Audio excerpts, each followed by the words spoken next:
Hello and welcome to this webinar on the new permitted development rights. What do they mean for you? My name's Richard Garlick. I'm the editor of Planning and I'm your host today in partnership with Planning and Multidisciplinary Services Consultancy Stantec. Recently, the government has been adding permitting development rights so frequently that it's easy to lose track. So I should first of all make clear which rights we're talking about today.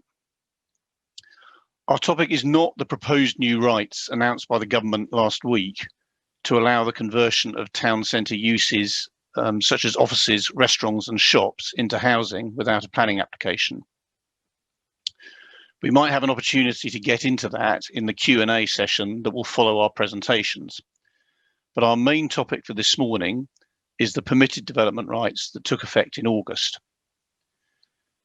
These allow for the upward extension of buildings to provide new residential space or flats and the demolition of vacant or redundant commercial or residential buildings, providing that they're rebuilt as homes.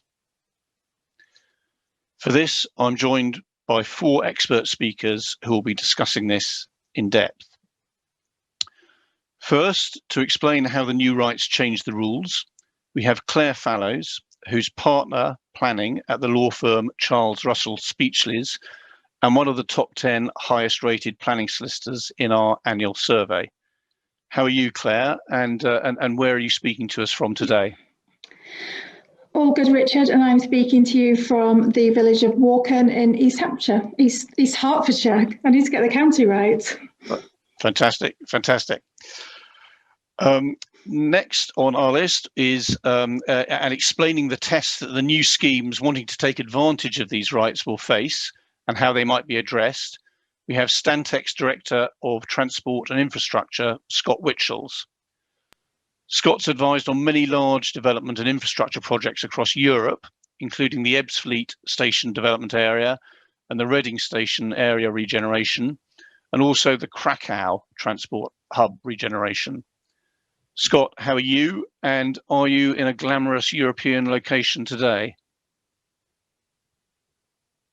Very good, thank you, Richard. Not particularly glamorous. I'm in Wokingham in Berkshire. Right, fantastic, fantastic. Great. And to explain the opportunities and challenges that this all presents to the private sector, we have Ian Fletcher, Director of Policy at the British Property Federation, which represents investors, landlords, developers and property managers. Ian, are you well, and where are you joining us from today? Good morning, Richard. I am well. I'm at home, as you can see, in Thames Ditton, looking very festive. Got kids who are in the middle of their mocks at the moment, and this was a good escape for an hour to put up the Christmas tree and things. So. Fantastic. Well, you're carrying the torch for the rest of us on the sort of festiveness front, definitely. And Ian's someone who's frequently quoted in planning, and to provide the local authority perspective, we have another long-standing contact of our reporters, Mike Kiley. Mike is chairman of the board of the Planning Officer Society, which represents public sector planners, and also runs his own consultancy. How are you, Mike, and where are you speaking from? Good morning, Richard. I'm very well. I'm speaking from a village called Longfield, which is in the Garden of England in Kent. Fantastic, fantastic. So maybe not a very wide range of geographical diversity if we were doing something specifically on the home counties, but maybe not a massively wide range of geographical perspectives. But I think fair to say that we have got a wide range of sector perspectives, you know, from both public, private, and the law. I should say that I'm speaking from home in Reigate in Surrey, so not adding hugely to the geographical diversity, but at least sort of representing the fourth estate. So thank you all very much for sharing your expertise with us today. Each of our speakers is going to make a short presentation. After we're going to, after which we will take some time to hand over to your questions. So without further delay, it's over to Claire, who's going to kick things off by giving us an overview of the changes. Claire. Thank you, Richard. So I am going to whiz through the new permitted development rights to build up and to demolish and rebuild. The home of these is in Part 20 to the General Permitted Development Order 2015 as it applies in England. Worth a quick reminder as to what permitted development rights are. They are the national grant of planning permission subject to the detailed restrictions, conditions, limitations, etc. that are in the order, and there's a lot of detail in there. And also worth noting that, of course, permitted development rights can be removed by conditions, by Section 106 obligations, and by Article 4 directions. As you can see from the slide, all of the new Part 20 rights are subject to a prior approval mechanism. So they're not an absolute right, it's not a full planning application, but it's something in between. So looking at each of the rights in turn, and first of all, Class A. Class A deals with the right to construct up to 2 additional stories of flats on a purpose-built detached block of flats of at least 3 stories. So that's the main right. If you look at the blue box, there's additional rights that come with that. So engineering operations, works to install plant, access and egress, storage, etc. But you need to take care that the works that you want to do sit within the right. For all of these rights, there are exclusions. For this one, there are buildings whereby the residential use has come through a permitted development change of use, for example, office to resi. Buildings constructed before July 1948 or after 5th of March 2018. Listed buildings and conservation areas and other protected areas are excluded for all of these rights, so do note that. And then there are conditions and limitations as well. So as to the additional stories can only be constructed on the principal part of the building. And there's limits on the height of additional stories, the height of the roof, and any new plant that you install as well. Turning then to the next set of rights, which is classes A and AB. These are rights to add 1 or potentially 2 stories of flats onto either detached 3-story plus buildings or terrace buildings in commercial use. Again, you get the additional rights to do additional works. What is commercial use? Well, it's buildings that are in classes A1 to A3, or B1A offices, or other uses on that list, or a mix of those uses, or residential and one of those uses. And there's a curious thing that you also look at the use of the building as at 5 March 2018 too. For Class AB, buildings that are already been extended upwards, whether by PG or otherwise, are excluded. And also for Class AB here, we've got no windows allowed inside elevations. Then we have Class AC and AD, which deal with residential buildings. So adding 1 or 2 stories of flats onto terraced or detached buildings that are used as a single C3 dwelling house. Again, the additional rights, but note here that they don't include the right to construct plant on the roof, presumably because of the impact on the residential area. Exclusions, again, buildings that have already been extended upwards are excluded. And there are more conditions in terms of things to comply with, no windows in side elevations, exterior materials must be of a similar appearance to existing, so quite a lot to work through.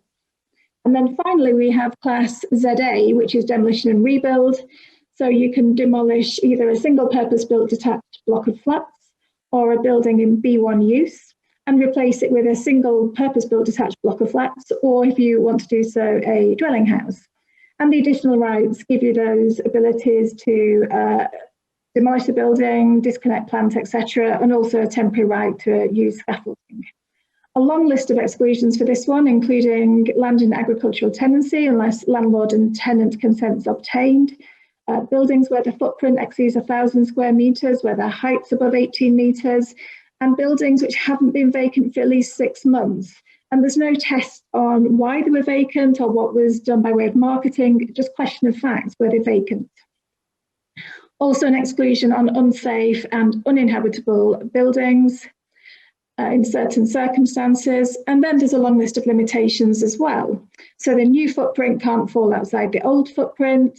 and there is controls over that, the heights, the number of additional stories. So a lot of detail to work through.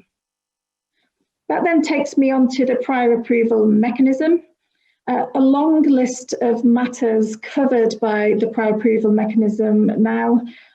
There's the different requirements for each right, so you have to work through that carefully. You'll see that design and external appearance comes up in each of them in a slightly different form. Adequate natural light in new habitable rooms comes up in each of them. Impact on amenities a consideration, both for existing, new and neighbouring premises. Noise, impact on trade and businesses, and for the demolition and rebuild, then a lot more detail required, particularly on heritage. And from April next year, we will also have the space standards to contend with too, and interesting that that's only coming in April. So what about the prior approval process? What does it look like? Well, for the details of that, then go to paragraph B of part 20 and look at the details that apply to your particular right.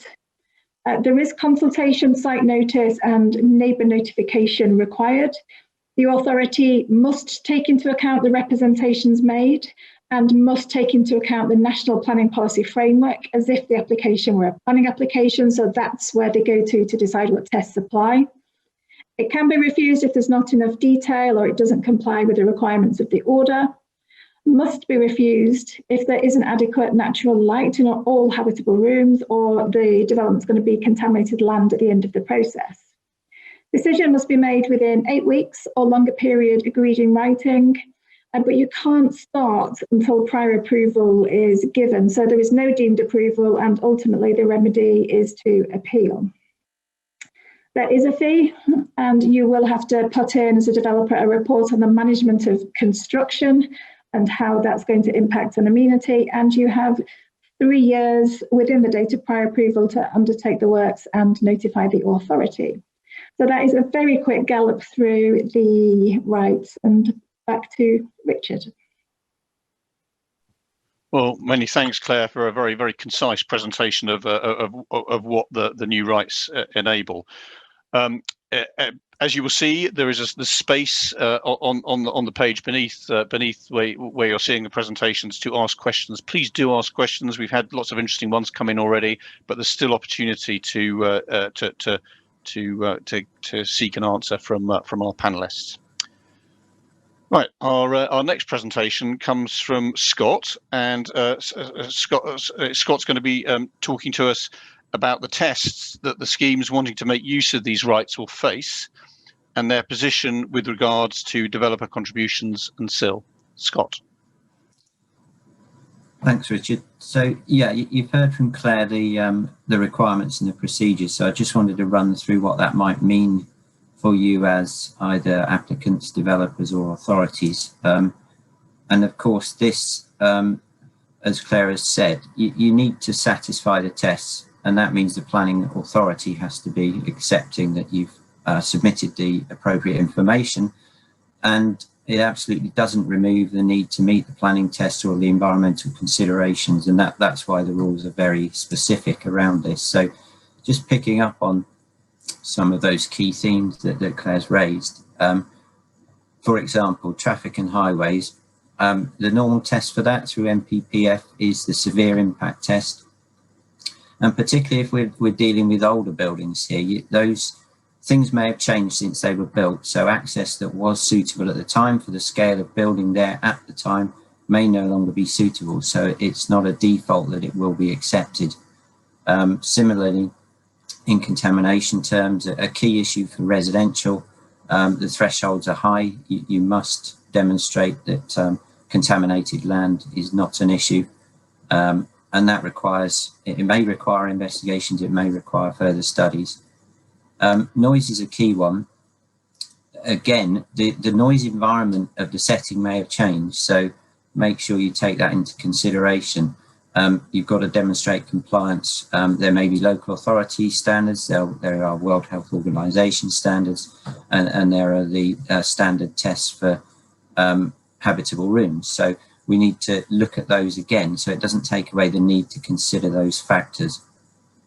And of course, this this is important in terms of climate impact, flood risk. Typically, you need to prove there is no worsening and no further impact on flood risk. And then some of the other points that have been mentioned, appearance is a consideration, materials. Light is a very important one because that can be an automatic refusal if you can't satisfy the requirements for habitable rooms. And then, as we mentioned, amenity, space, use of space, availability of space, impact on other residents, and then air traffic and defence assets, which will have their own rules. We'll just quickly then have a look at what that might mean. All of these things obviously add cost to the application for the developer. They also add pressure to the planning authority to look at these in some detail and consider them.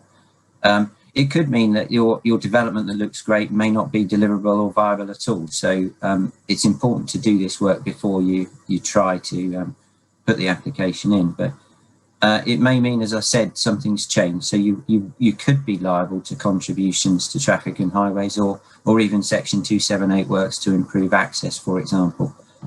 So you can't just assume because that these PD rights exist that there won't be a need to change things or make contributions. As I said, on contamination, particularly for commercial sites that are being repurposed, there may well be contamination risk from those uses. Obvious one, conversion, say, from a garage or operational industrial site where the ground could well be contaminated. So there'll be a fair bit of work to do on that particular issue. And as I mentioned, in noise, that may mean you've got to undertake detailed noise impact assessments with noise monitoring to understand whether that noise environment has changed since the development was permitted initially. It could have been, way back in 1950, and you can still apply these PD rights, but the noise environment could have changed substantially since it was built. And that leads to a cost to you because it could mean higher insulation requirements or glazing specification than you would have assumed. Flood risk, as I mentioned, although the zone may have changed because of climate impact, if you're not increasing the footprint, you'll probably be okay, but do bear that in mind. It's something that has to be looked at. As I mentioned, air traffic, that could bring with it height restrictions. Defence assets, if the DIO has a consideration here, they will make the rules. So you need to check with them if you've got a impact on a defence asset, because that they will carry a lot of weight if they object. And as I mentioned, appearance, these things can be picked up with materials and good design. So it doesn't mean you can't do it, but it doesn't mean you can just put the cheapest stock material up and not think about the setting and surrounding. And then that light point, well, the costs are important. Additional glazing may be needed. You may have to put roof lights in where you wouldn't have done before. But that might have impact on adjacent properties. You can't put windows everywhere, as Claire has mentioned. It may have an impact on the noise penetration into the building and the insulation characteristics of the building to comply with building regs. So all of those things have to be looked at. And then the things you've probably got less immediate control over, the amenity space, whether that's reached its tipping point and there isn't any more capacity on the site because there's not enough amenity, or you have too much of an impact on existing residents and operators. And then that point about neighbour consultation, objections have to be considered and potentially addressed. So that's a bit of an unknown. You don't know how much weight will be attached to those by the authorities, and it's an important consideration to understand them. So in terms of what that means, the SIL payment system that you'll all be familiar with, the net additional rules still apply as they are now. So over 100 square metres SIL is payable, over 100 square metres increase. So that needs to be taken into account. And that we do know from speaking to various authorities that I've been involved and worked for, the permitted development rights for office conversions have had an impact on their revenues and supporting infrastructure. So they haven't been able, in spite of a lot of new housing coming forwards, they haven't necessarily been able to deliver the infrastructure. So government's proposing a new levy, and I'm sure this will be subject to a future one of these seminars, but they're aiming to replace Section 106 and SIL with a single new infrastructure levy. And the current plan is that will be a percentage applied to the development value. So when that comes along, we'll hear more, and that consultation, I'm sure, lead to a lot of discussion and debate. One of the good things for developers is that will be payable on occupation, not commencement, in the current proposed draft. So just to sum up then, what does this mean in terms of infrastructure provision? Well, of course, it's going to be dependent on the scale of uptake and the number that come forwards that don't require to contribute anything. The key thing for communities is, well, you know, if you get more permitted development, right, and we're not providing new infrastructure, that might make the places less attractive and less saleable. So even from a developer's perspective, it might be better to invest a bit more and improve the infrastructure than to just try to sweat the asset that's already there and therefore create a less attractive place.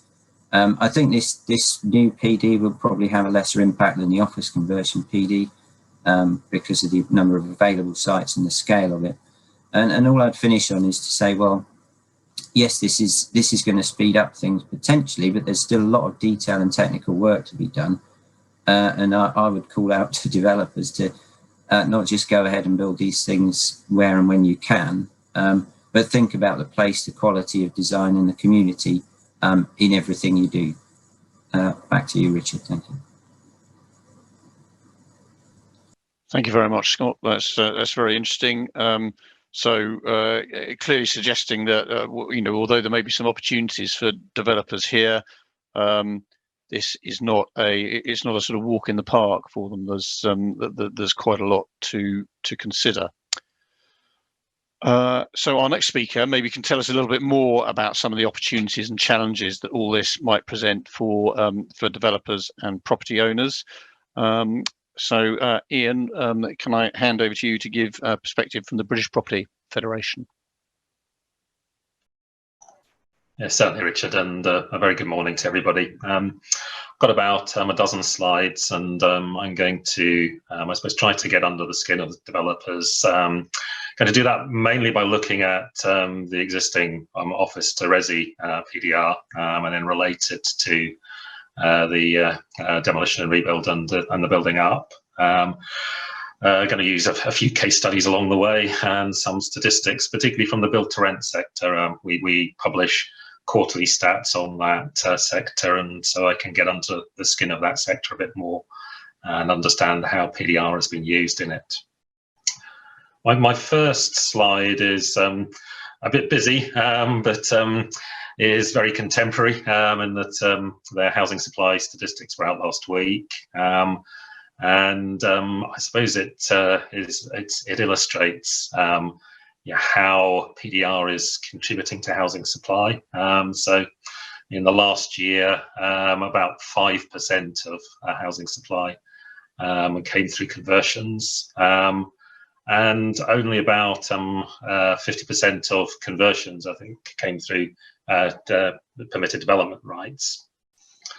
A second stat probably to draw out is that office to resi has been on the wane really since it was introduced, and certainly over the last 3 years we've seen a fall in the number of units coming through that pipeline from 17,750 or thereabouts 3 years ago to 10,500 this year.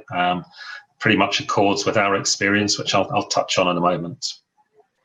And yeah, apart from office to resi, some of the other sort of permitted development rights that have been introduced, frankly, don't really move the housing supply dial much. When you look at sort of light industrial to resi, the units are in the sort of double figures there, so not particularly important to housing supply. Just moving us on. For build to rent, as I say, we do our quarterly stats and split it into development that are complete, in construction and in planning. So overall, with about 800 developments in the build to rent pipeline now, about 14% have come through the permitted development rights on office to resi. But much of those are already complete.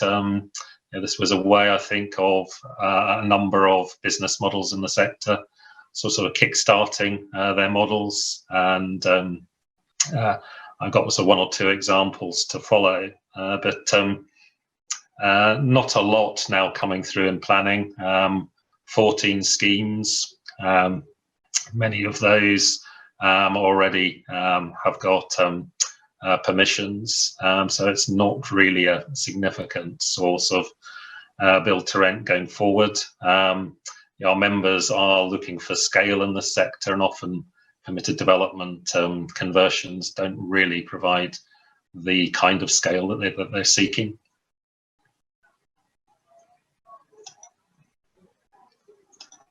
So my first example, a office building dominates Maidenhead town centre, and is one that has been developed by Essential Living. It probably wouldn't win the Sterling Prize in terms of its look now, having been converted into residential, but yeah, actually is well liked by its residents. We have a sort of trust pilot within the build to rent sector equivalent called Home Views, and this particular building rates above 4 out of 5 on a number of measures. Has good services, and clearly the residents, it's about 400 metres, I think, from Maidenhead rail station. So, as far as convenience goes, is well liked. And a similar building from, again, Essential Living, right above Archway Tube Station. You can see from the white piece in the slide here that it's loaded with features and amenities to support its tenants, and again rates very highly, 4.68 out of 5 on Home Views. One from Platform Life. Platform particularly sort of focused on starting their model with a number of PDR developments across the country. This one in Bracknell is literally above Bracknell rail station, and very well managed, again packed with amenities.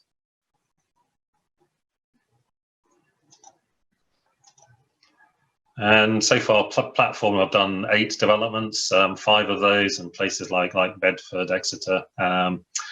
Stevenage have been through the PDR route, but their latest developments in Cardiff, Glasgow, Sheffield are done through the more traditional planning application. And just to underline that point, really, that I think so far as build to rent goes, the vast majority of opportunities have gone with office to resi, and the focus is more on delivering the more traditional route. And so the lessons, I think, in terms of office to resi, as said, certainly with respect to the build to rent, only a tiny proportion, best buildings gone. Not found it particularly a popular way of developing with our membership. You have to compromise on various issues. Ideally in a build to rent development, you want to have 2 lift shafts, one with a service lift, because you're having people moving in and out on a very regular basis, and therefore trying to convert some of these buildings to residential use isn't ideal. Clearly location has been a key factor. From a sector-wide perspective, I think office to resi has allowed the sector to develop in places that it wouldn't have otherwise developed build to rent. So build to rent struggles in terms of viability in central London and in some of the sort of southeast commuter belt, and many of the developments, as you saw from my sort of second slide, are in those areas. Clearly significant concerns, I think, outside our sector in terms of how some of these developments are being used with temporary accommodation, offices on office parks that have very little in the way of community service support. And therefore, I think in sort of going then into the the new PDRs, context has been critical for us. Just a passing example, this was a smaller permitted development and office to resi conversion in Surbiton, done quite well. And I suppose our experience of government has been that the key focus for them was this sort of smaller high street opportunity, particularly for the sort of demolition and rebuild. And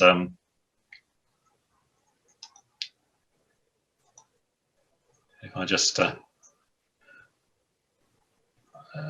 really talk about our interaction with government over the demolition and rebuild.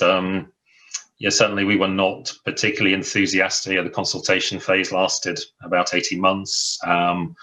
We'd not been particularly supportive of introducing this. Our members felt that it didn't provide them with significant additional benefits and had significant concerns about sort of placemaking and the impact, particularly on a high street, that using this sort of right would have. We met the Secretary. We had a very strange meeting with the Secretary of State about a week before the PDRs were announced.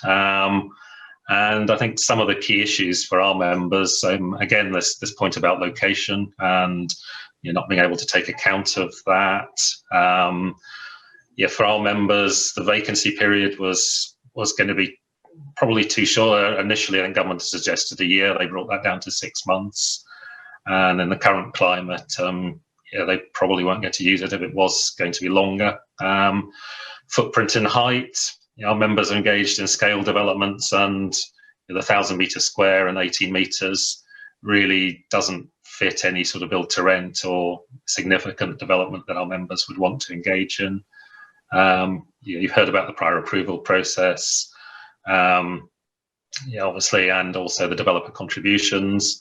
A concern that our members expressed to the Secretary of State was just that all these PDRs are having an impact on planning resource and actually perhaps detracting planning resource from the kinds of major applications that they are making, and worry about that. And so overall, I think the fact that scale is smaller, that it has to be detached, and the sort of piecemeal nature of it probably doesn't mean it will be used very much by our members. And then very quickly, Ian, I'm just conscious of time, so this is all really interesting stuff, but I want to make sure people have got a chance to ask questions. So if it is possible, just to bring it to a conclusion. I can through this literally in 30 seconds. I think, the government's impact assessment, as I said it all, 8,000 units in 10 years. So I don't think this particular PDR, again, is going to be heavily used.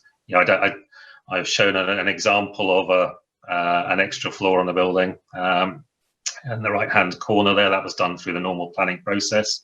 I don't think that planning is the barrier to these kinds of developments. It tends to be other things which I've listed on the slide there in terms of rights to light, getting leaseholders support for the development, and all the practical challenges that engages in. You may have mobile infrastructure on your roof already, and negotiations on that. And government, I think, is seeing potentially modular as a solution to make the sort of construction side of things easier, but that doesn't get around, I think, some of the other obstacles that you're sort of faced with in these circumstances. Thank you very much, Ian. That's great and really interesting to get a sort of close to the ground perspective from the developer and sort of property owning community. So our final speaker is Mike Kiley, and Mike is chairman of the board of the Planning Officer Society, which represents public sector planners. And Mike is going to give us the local authority perspective on this. Mike. Thank you, Richard.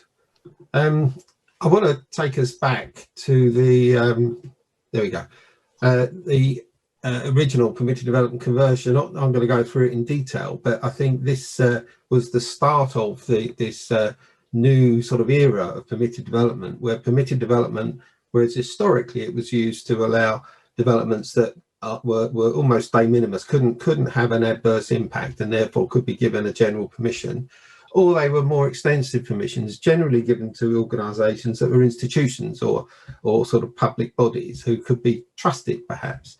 But this is government trying to deliver its planning policies through permitted development rights. So it's a sort of a new era.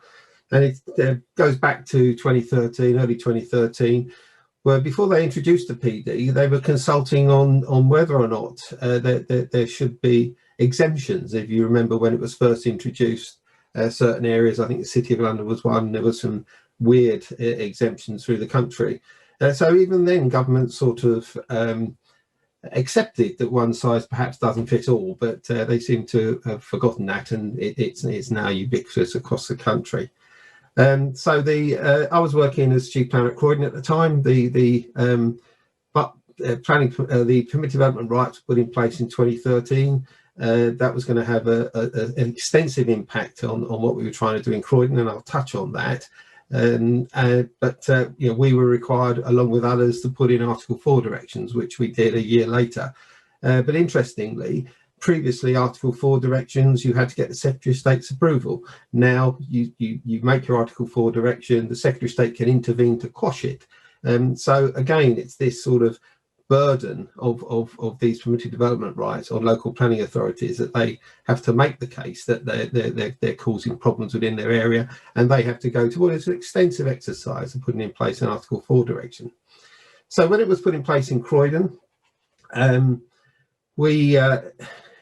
think at the time we saw the largest number of applications. I think at one time, Richard, you might have reported that we had more than the rest of London put together in one particular year. So it had a significant impact. And I think what we've forgotten is one of the purposes of planning is to create a stable investment platform. And we had first-hand experience of this. At the time, we were dealing with an application for, it was a fairly modest 50,000 square foot office development by East Croydon Station, which we dealt with very quickly because we had to get it in place before the Mayor's Seal came in, because it rendered it unviable. But this was the first spec office development in Croydon for something like 20, 30 years. It got permission, it got built, and then the PD rights came into play. That developer had already bought his second site in order to produce another office development. But the market was so disrupted by the PD rights that he pulled out of the market and disposed of the site. We were also, at the time, encouraging the redevelopment of office developments within Croydon because we had too much offices, but it was done in a planned way. We were protecting the sites by the two stations, but the other developments we were happy to allow to be converted. And at the time we were dealing with Nestle when they moved out of their offices down to Crawley. And what we saw was a nervousness amongst those developers because they could get a PD conversion, a poor quality PD conversion next to them. So that role of creating stability in the investment market was undermined by these proposals. And the other thing that we saw was, frankly, shameful conversions. There was a high number of units of 13.5 square metres. And that's getting close to a third of the size that they should be, if you look at the government's sort of standards. It's about the footprint of a family saloon. It's smaller than a single garage. So is this something that we can be proud of? I think it's something to be ashamed of, that we are producing the sons of the future. Now, government have recognised these issues, but it's taken them quite some time to do that. We had to have that appeal in Watford, which brought to light the light problems. They had units with no lights, but the inspector, even though he was saying that this was wrong, had to approve it. And then the UCL report by Ben Clifford has pushed government into bringing in space standards on the 6th of April. Plus, we don't have any opportunity to deliver infrastructure that's necessary to support it. And this form of housing provision does not address affordable housing. Then the final point I want to make is the fees for these applications. £96 per application for the conversions, whereas the fee for a planning application would be £462 a dwelling. And this was introduced at a time when we were in the depths of austerity.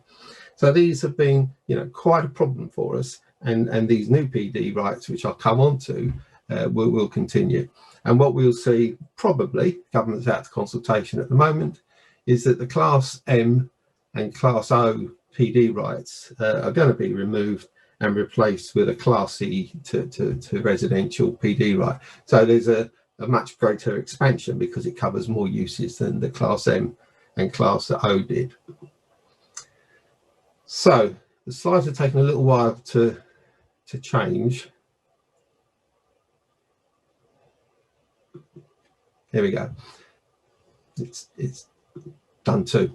So the new permitted development rights introduced in 2 phases. 1st of August was the additional 2-storey on a block of flats under a new Part 20 Class A, and then from the 31st of August there were the other classes for various detached and terrace buildings that are either in residential use or commercial mixed use.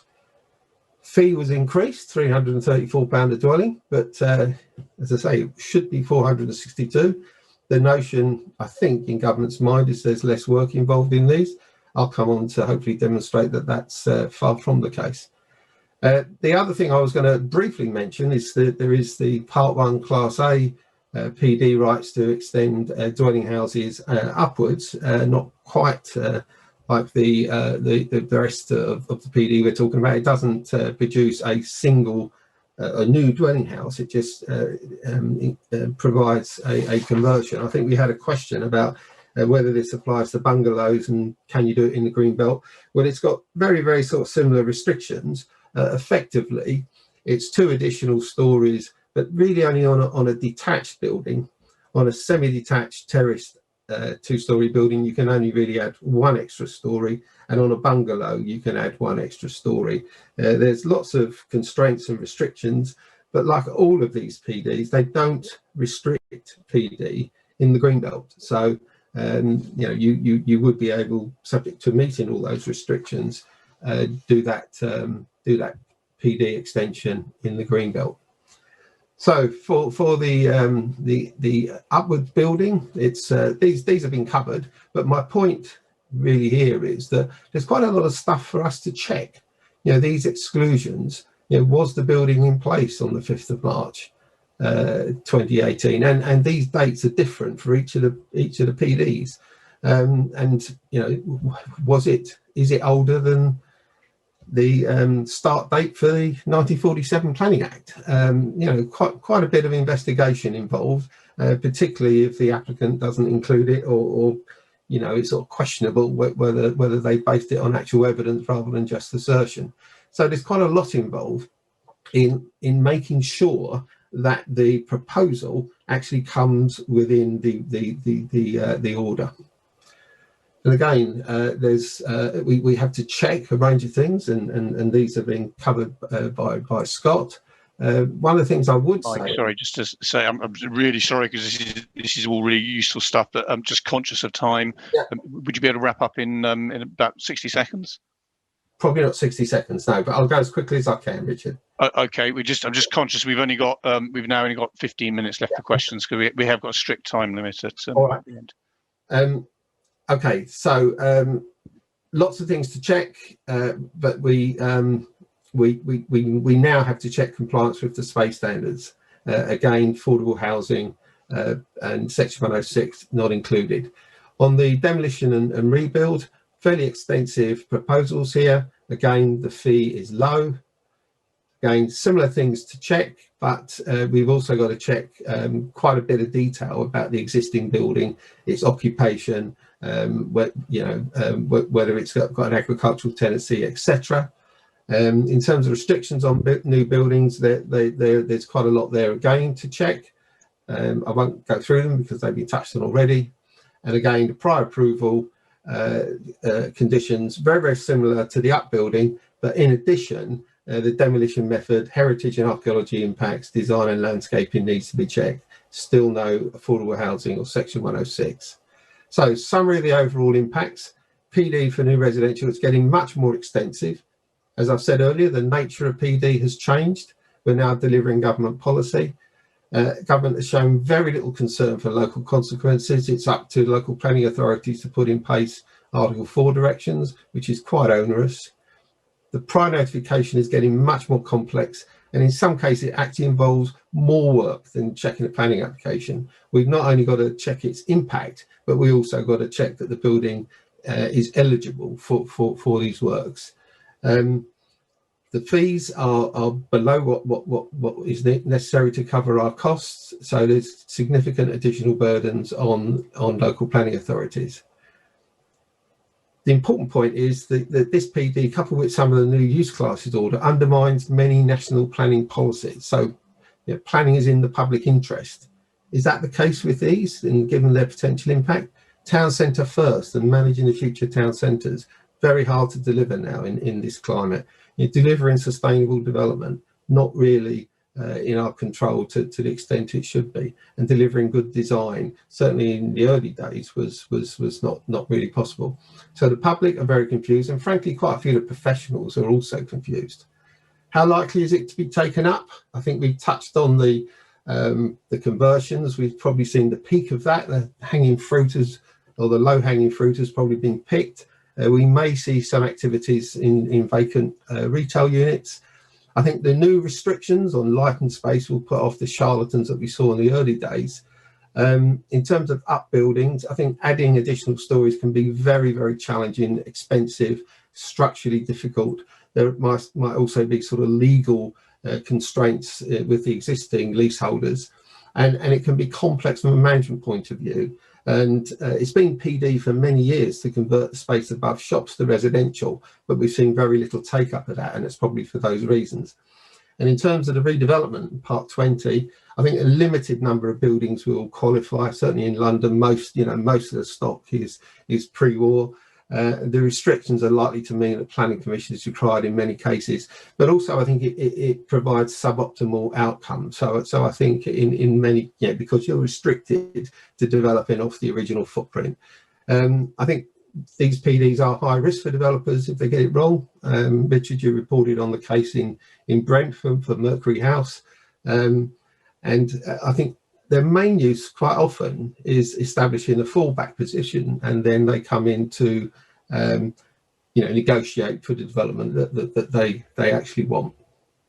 So not quite 60 seconds, but okay. Fantastic. Thank you very much, Mike. And I have actually just been told that we've got an extra 10 minutes. So okay. That's great. Well, thank you very much indeed for that, Mike. And I think an overall picture is being built up here of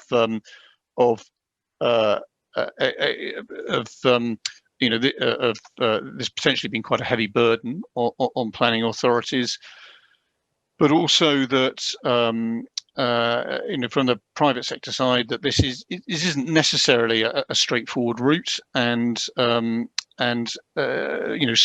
questioning certainly from Ian about whether about how widely it would be taken up.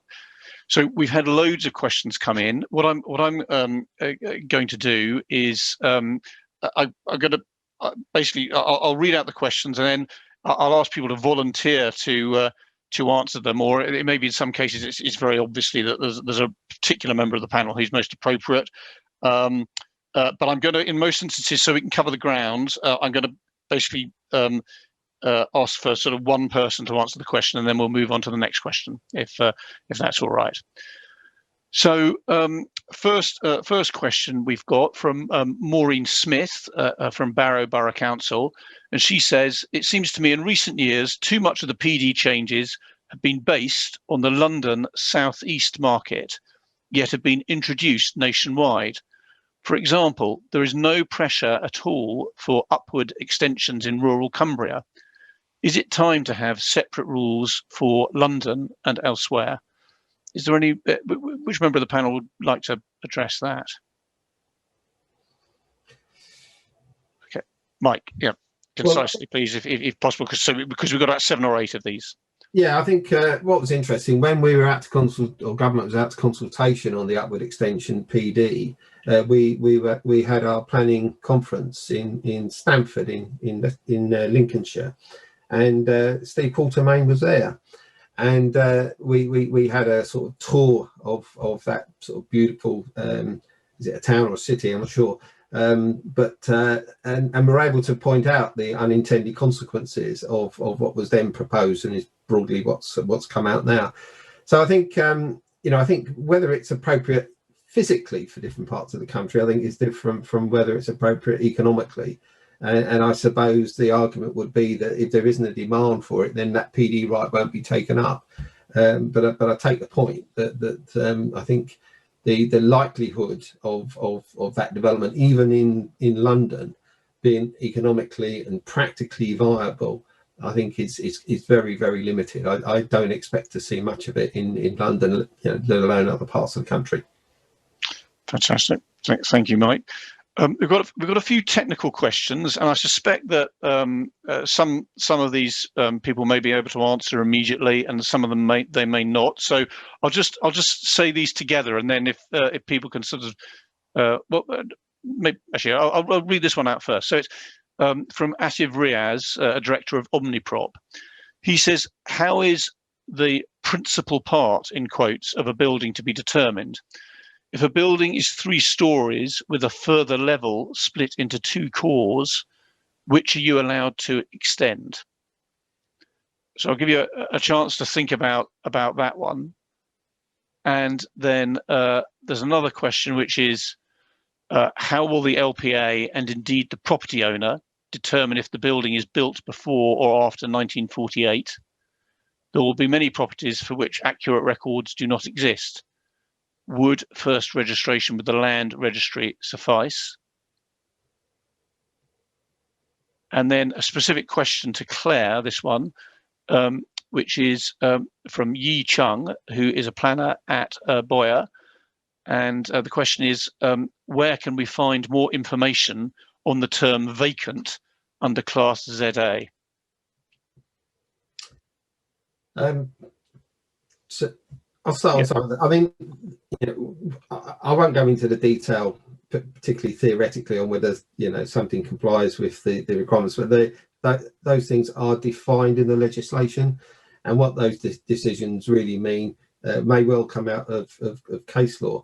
I was going to pick up the 1948 point. I mean, that date is the day on which the 1947 Act started in operation, and those records should be available in local planning authorities. They should have the statutory register going back to 1st of July 1948. So there would need to be a record of that activity, i.e. the planning application being submitted, etc., etc. If that didn't exist, then I think in all these things you're dealing with the balance of probability. I think you would be certainly reasonable and probably right to refuse on the basis that on the balance of probability, because there's no record of any planning application that property existed before that date and therefore doesn't comply, and the onus would be on the developer to provide alternative evidence. So I think certainly that would be the way initially that I would be approaching it. And if that alternative evidence was land registry records, then we would have to assess those on their merits. Brilliant. Thanks, Mike. Claire, yes. Yeah, on the principal part of the building, I think there is a definition of that. It's something to do with you can't build on the side or rear elevations if they're lower, or something like that. So there is a starting point. Whether it answers the precise question, you'd have to look at it in detail. On the vacant point, I don't remember there being a definition of vacant, so it would be its ordinary sense of ordinary meaning of the word. And I think for that particular class, building does not include part of a building, so is the building as a whole presumably vacant, but that's something that people are going to be looking at in terms of what it actually means. Fantastic, thank you, Claire. Does anybody else want to comment on those questions, or shall I move on? Okay, I'll move on. So the next question is from Jonathan Baldwin, who is a director at Parrot Planning and Regeneration. And he asks, do the technical studies concentrate on the new additional units, or do they need to address the whole block, including existing flats, on issues such as noise attenuation? Mike, yeah. Yeah, I mean, I think those technical studies that address the impacts would I think in most cases, such as noise, relate to the new residents. But I think things like flood impact and highway impact are sort of cumulative things. So you know, they would look at the impacts or the impacts that the existing residents have on those things. I just want to pick up a point on flooding. I mean, flooding isn't just about the displacement of water, and therefore, you know, if you stick to the existing footprint, you're fine. It's also about the risk to human life. So if you are putting more people at risk, you know, in terms of flooding, and they would have to be evacuated if there was a flood, the fact that the water displacement is unaltered and the flow of water is unaltered is just one aspect of it. And I say that from my experience of dealing with planning applications and the advice we get from the Environment Agency. You know, there is they don't want to put greater strain on the resources that they have to evacuate buildings that are going to be, you know, sat in the middle of a flooded area. So, you know, they depending on the issue that you're looking at, there will be a combination of, you know, looking at the impacts on the new residents, but also looking at the situation, you know, the cumulative impacts of things like traffic and flooding. Okay, thank you, Mike. Thank you very much. Okay, our next question is from James Elliott, and he says he's an architect from Elliott Architecture, and he says, does a planning officer have to consider permitted development rights which require prior notification when considering the acceptability of a standard planning application? I'm dealing with an application at present in which the permitted development scheme would be significantly worse than the submitted design. However, the case officer has stated they can't take the client's PD rights into consideration unless a prior notification application has been submitted and approved. Yeah. Okay, Mike. Well, thank you very much. Are any other offers to deal with that one? I do understand that it kind of plays into your expertise, Mike. But this experience. Is a fallback position, and there's a whole bunch of case law on it, and I'm sure Claire will correct me. And I think that there has to, you know, it has to be a possibility, you know, a reasonable possibility that the fallback position will come forward. It just some theoretical fallback position is probably not enough, but it's not as hard as it's got to be likely or probable.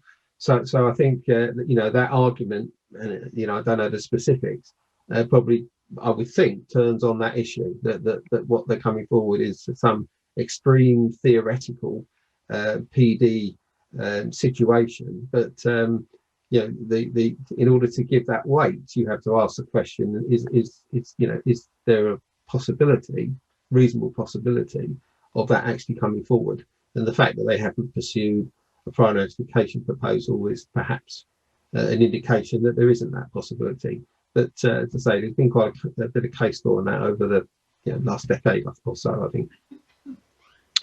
Fair enough. Thank you very much, Mike. Oh, sorry. Is there another? Sorry. Right, Claire. Yeah. That's great. Just maybe some slightly questions, sort of feeding into some of the other expertise that we've got on the panel. Ian, what do you and Scott as well? Which of these rights do you expect to attract the most interest among developers? I think, Richard, that for smaller developers, the demolition and rebuild will appeal to them. I think one of the challenges alongside the scale is the requirement for them to be detached, and I think government had envisaged that this would be a great way to repurpose our high streets. I'm not sure that is going to be the case. There's a lot of our high streets, it tends to be joining sort of terraced property. Yeah, as I said, I think the building up, yeah, even government itself, yeah, the numbers look quite small. Yeah, the game changer, yeah, maybe the latest announcement, obviously last week, and extent to which, yeah, that new permitted development right has limitations on it, and if it doesn't, I'd noticed this morning the big shopping centre developer Hammerson saying that they were going to redevelop the Debenhams in Leicester into a build-to-rent development. You could see the new PDR being used for those sorts of circumstances, but we don't know all the constraints yet the government will put on that PDR. Yeah, Richard, I'd agree with Ian on that. It's that attractiveness of the clean sites in terms of adjacency, in terms of demolition and rebuild, that gives you that wider opportunity. The adjacency point is key, and some of the constraints around that are going to be quite significant, that even though you've got PD rights, you still have to undertake those technical assessments. So there will be, I don't see this being the massive wave of new housing that the government may have hoped for.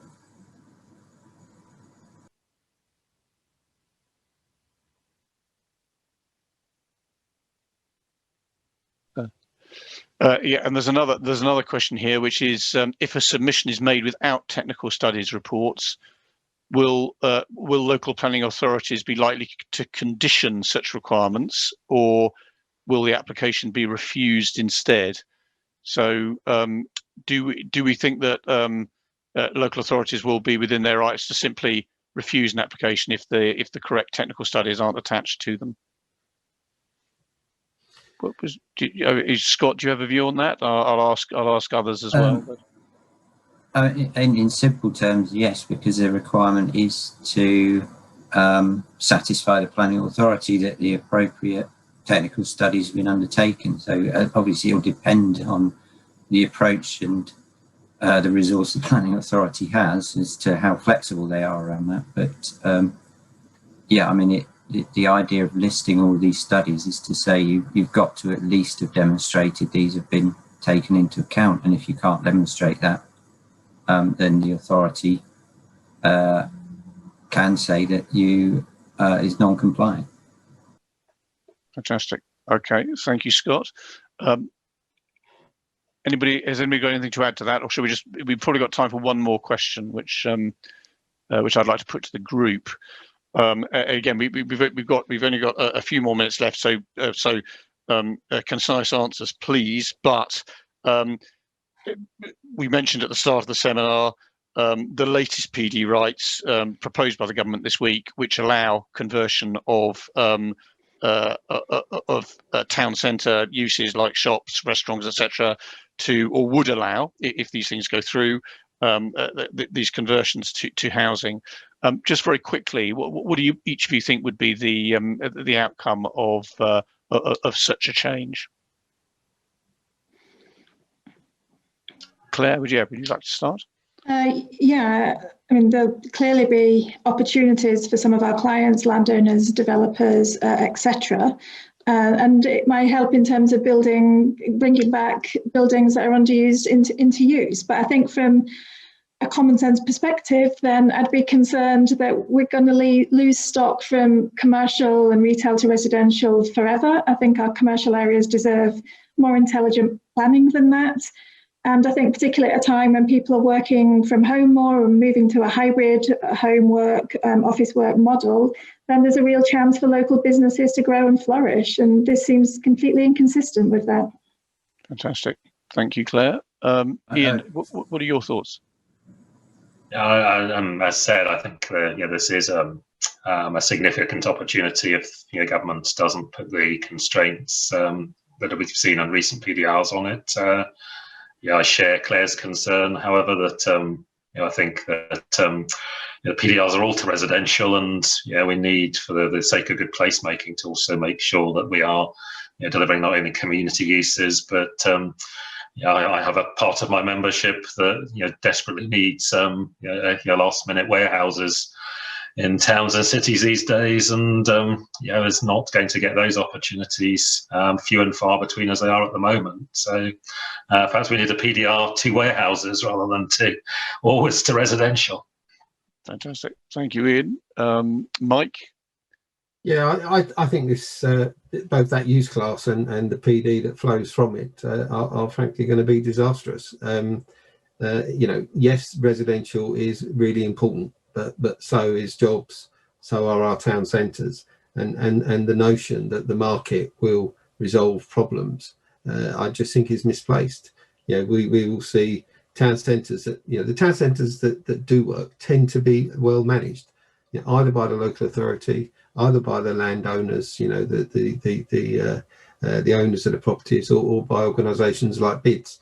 And as we move out of COVID and the online market becomes, much more extensive, our town centres will need to be carefully managed to give them a future, and it will be different in different places. And this, get on with it, do what you like, that will solve the problem. I just don't understand that thinking. Okay, thank you very much, Mike. And Scott, final word. Yeah, I think it really reinforces what Mike says. Successful town centres, particularly in the future with changing requirements, require a rich mix of uses to be successful. And yes, we probably need more flexibility in the planning system to enable that to happen more quickly, but there has to be a framework around which that sits that says, these are the broad pieces that we need for this town centre, this high street to work. And there need to be certain thresholds within that. And I think that's the missing piece, that those controls could be ignored by the PDR process. Fantastic. Well, thank you very much. Thank you to, we have unfortunately run out of time. We had several more questions, but it's been a really interesting session. Thank you all very much for your contributions. A quick reminder that the session is available on demand for 24 hours after the live session. So if you want to sort of go back and revisit any elements or pass it on to colleagues, please do. And otherwise, thank you all again and enjoy the rest of your day. Thank you.